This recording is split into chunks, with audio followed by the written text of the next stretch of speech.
Maraming salamat po again and again. Ito na naman po tayo sa mga request ng mga tao na dapat ay basahin. So, eto naman ating babasahin ay talagang legendary. When we say legendary, people talks about his name. O, di ba? And this one is Mr. Chavit Singson. Ayan, may kodi kuku kasi hindi ko siya kilala. Again and again, hindi ko siya kilala. Ayan. Ayan. Singson is a prominent political and business man here in the Philippines. Actually, naging governor siya na ang tawag natin sa kanya is Chavit Singson. Tapos, kilalang kilala siya as in philanthropist and maraming dinidikit sa name niya. So, babasahan natin siya. Ipakita mo tarot sa akin kung ano ang katotohanan. And to Mr. Singson, Chavit Singson. Yan. Pakita mo sa akin. Oh. Wow. Actually, si Mr. Chavit Singson is, everything was in his hand. Ibig sabihin, kumpleto na siya eh. Okay na siya. Bakit pa siya mag-a-aspire ng sobra-sobra? Kumbaga parang too much na ang binigay sa kanyang pribilehiyo ng langit. Una, sa pera. Pangalawa, sa katawan, which nakita nyo naman, napaka-healthy pa rin niya. And sa love life, Diyos ko, kitang-kita. Talagang, even the younger girls and even the girl, the younger, the old one, or whatsoever is, nagmamahal naman sa kanya. At minamahal din siya. But unfortunately, sa ngayon, si Mr. Chavit Singson ay may ipinaglalaban. So nakita nyo to? Meron siyang ipinaglalaban, meron siyang dignidad. Kung dati, hindi mo mapapansin ang dignidad sa kanya dahil yun nga, mapolitika ang buhay, machismis ang buhay ng isang Chavit Singson. Pero ngayon, nakita nyo, lalaban daw siya. Nasamid ako dun sa lalaban. Alam niyo kung bakit? Nabigla ako, natsuk ako. Kasi ang ilalaban niya ngayon is ang ating bansa. So, kung may katipunero tayo na lumalabas na mga kabataan, siya naman ay isang prominenteng monarch people na lalaban para sa ipinaglalaban ng bansa kung saan ayaw na niya ng, naku, ito na naman, politika ito. Ayaw na niya ng sitwasyon. Ayaw na niya ng... Hello po, mga kawindra, mga kawindras fortune, and mga kawindras panati. Maraming salamat po again and again. Ito na naman po tayo sa mga request ng mga tao na dapat ay basahin. So, eto naman ating babasahin ay talagang legendary. When we say legendary, people talks about his name. O, di ba? And this one is Mr. Chavit Singson. Ayan, may kodi kuku kasi hindi ko siya kilala. Again and again, hindi ko siya kilala. Ayan. Ayan. Singson is a prominent political and business man here in the Philippines. Actually, naging governor siya na ang tawag natin sa kanya is Chavit Singson. Tapos, kilalang kilala siya as in philanthropist and maraming dinidikit sa name niya. So, babasahan natin siya. Ipakita mo tarot sa akin kung ano ang katotohanan. And to Mr. Singson, Chavit Singson. Yan. Pakita mo sa akin. Oh. Wow. Actually, si Mr. Chavit Singson is everything was in his hand. Ibig sabihin, kumpleto na siya eh. Okay na siya. Bakit pa siya mag-a-aspire ng sobra-sobra? Kumbaga parang too much na ang binigay sa kanyang pribilehiyo ng langit. Una, sa pera. Pangalawa, sa katawan, which nakita nyo naman, napaka-healthy pa rin niya. And sa love life, Diyos ko, kitang-kita. Talagang even the younger girls and even the girl, the younger, the old one, or whatsoever is, nagmamahal naman sa kanya at minamahal din siya. But unfortunately, sa ngayon, si Mr. Chavit Singson ay may ipinaglalaban. So nakita nyo to? Meron siyang ipinaglalaban, meron siyang dignidad. Kung dati, hindi mo mapapansin ang dignidad sa kanya dahil yun nga, mapolitika ang buhay, machismis ang buhay ng isang Chavit Singson. Pero ngayon, nakita nyo, lalaban daw siya.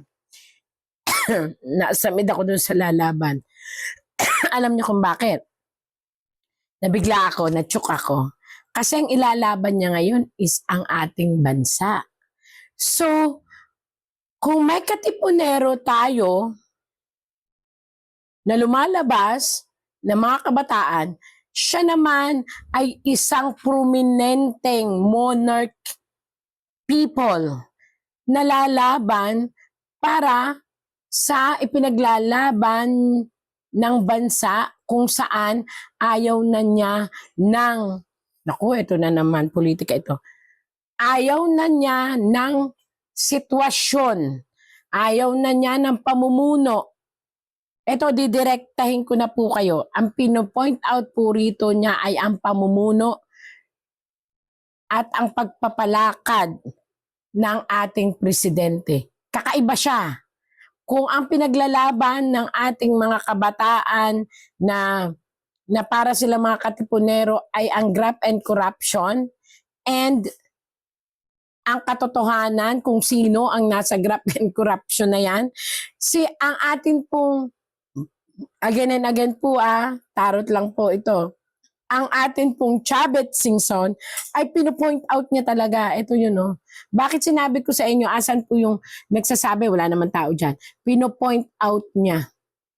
Pinopoint out niya at kinukundina niya ang gobyerno, ang mismong namumuno. Ito po, ito ang sharp edge.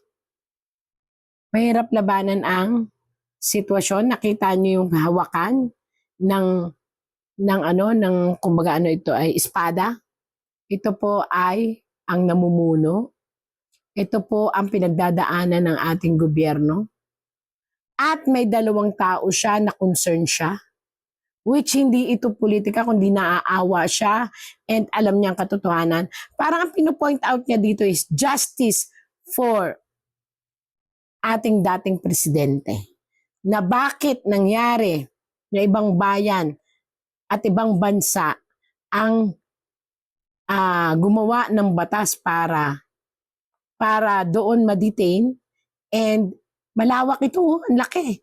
And isang batas din kung bakit at sino ang mga nagbigay ng ating dating presidente sa ICC.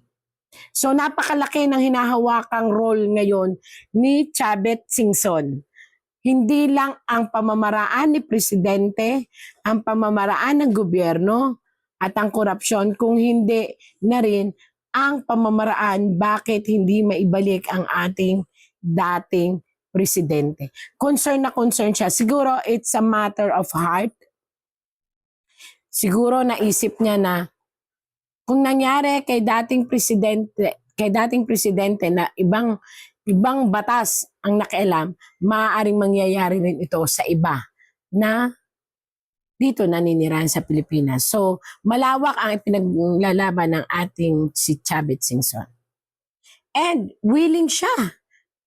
Willing siyang gastusin at gumastos. Kasi para sa kanya is, ano ba ang buhay? Kumbaga parang ito na lang daw ang legacy niya. Ewan ko kung yun po ang, pero yun po ang sabi ng tarot. Kumbaga ang sabi niya, this is my legacy na gusto kong bitawan at gawin. Ang tumulong para maisaayos ang lahat. Unfortunately, again, marami ang nagko-question bakit niya to ginagawa. So, kung naririnig ito ni Sir Chavit Singson, ang daming nagko-question bakit niya to ginagawa at bakit ngayon lang niya to ginagawa. Tanging siya lang po ang makakasagot niyan, pero dito, ayon dito sa tarot, ang sabi niya, it's time for me to help the Filipino people. Alam niya kung ano ang sinasabi ng puso ng masa. Alam niya rin ang pangangailangan ng kagipitan ng masa o ng mga Pilipino. At alam niya kung ano ang kinahihinatnan ngayon ng ating gobyerno. So, at bukod doon, gusto niya talaga ng buhay niya, pera niya, na parang pagbabalik utang na loob sa inang bayan. Kung ano man yun, eto, gusto niyang tumulong talaga. So yung mga kumu-question po, ito na yung sagot. Sana naman. We need people na may puso. Maaring dati hindi natin nakita yun sa kanya kasi nga parang kinatatakutan natin siya eh. Parang alam mo yun, pero people don't know. Ang isang Chavit season pala ay naghahangad din ng katotohanan. At willing siyang gumastos at suportahan ang lahat ng laban ng Pilipino. So yung mga nagko-question po, yan na po ang sagot ng tarot. Pero itatanong din natin sa kanya, syempre, tarot to. It's rather be manggaling sa bibig niya. Sana kung naririnig niya, explain po ng side ninyo. Bakit nyo ginagawa ngayon ang lahat?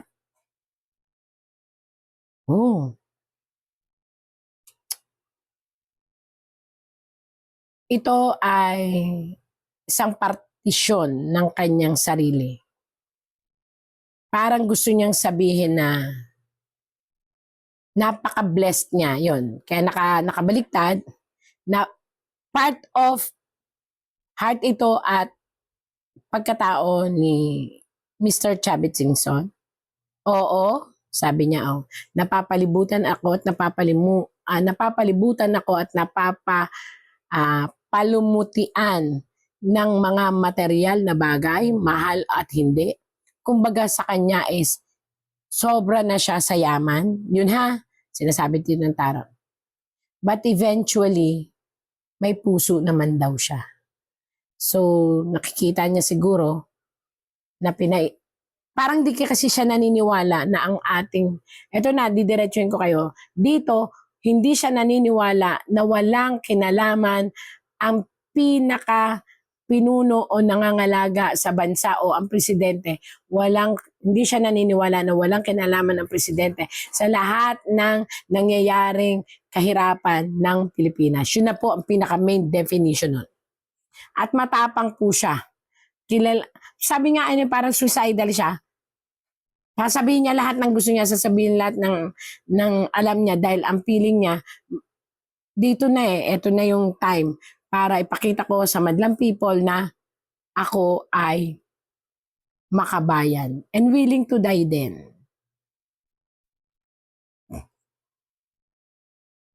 Magiging successful po kayo. May isa kayong plano na matagal itong pag-aasikasuhin, matagal itong paghahandaan, pero it will lead to the light way. Ibig sabihin, magtatagumpay po kung ano man po ang inyong naisin na pamunuan at umpisahan upang mailabas ang katotohanan. Ayan. And you will be supported by the people, especially the masa. And the 8. Nakita nyo po ito?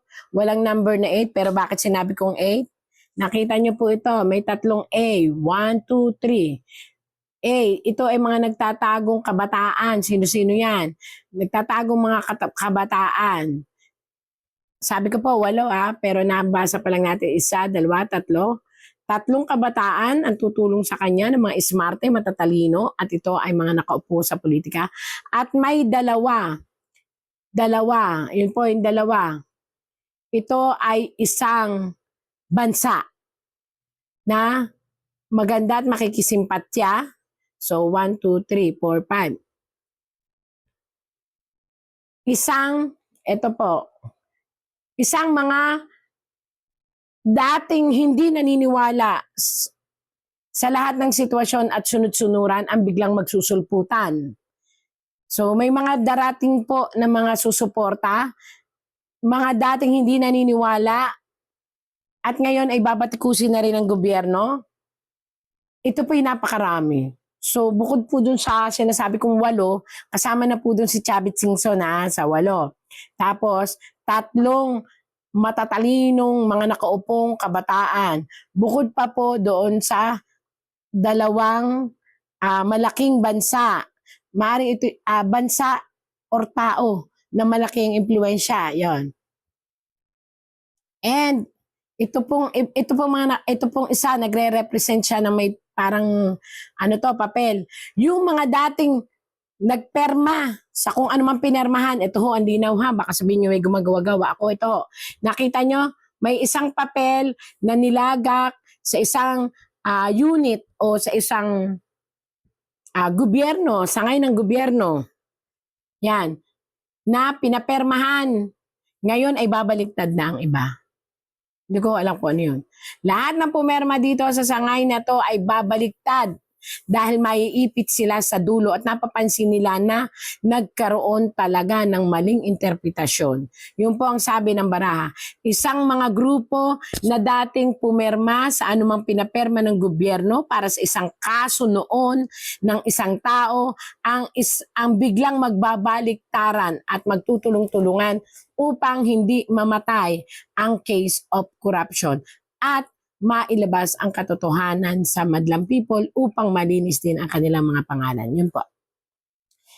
And this will be a very, very big issue in 2026 hanggang 2027 hanggang 2028. At magmamark ng napakalaking pangalan ang mga taong tutulong kay Sir Chavit Singson. At mismong si Sir Chavit Singson ay magiging mark to the history dahil sa gagawin niyang tulong upang magsama-sama ang lahat. Di ko po alam kung ano yung magsasama-sama ang lahat, pero gagamit po talaga siya ng pera, ng kanyang power para suportahang hindi mamatay ang issue of corruption. And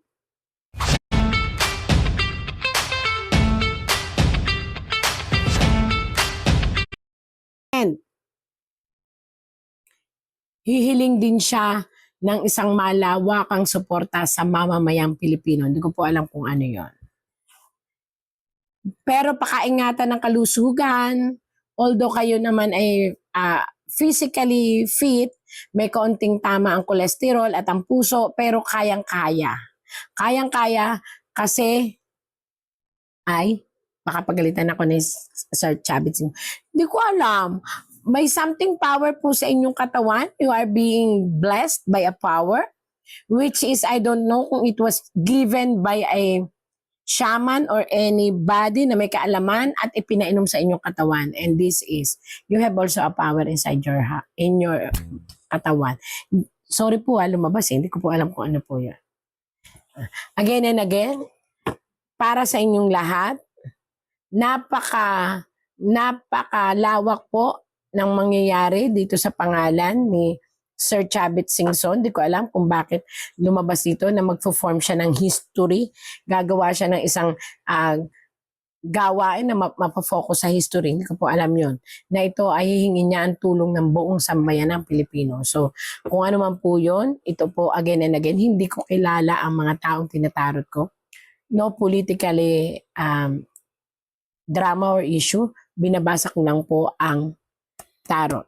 So, sa mga tao po na naniniwala sa aking binabasa at nakikita nila, lagi po tayong magdasal and tulungan natin ang ating gobyerno pa rin malaman ang katotohanan at maliwanagan ang lahat at laging tandaan, lalo na sa kagipitan ngayon, always remember, God sent miracle every day. Salamat po.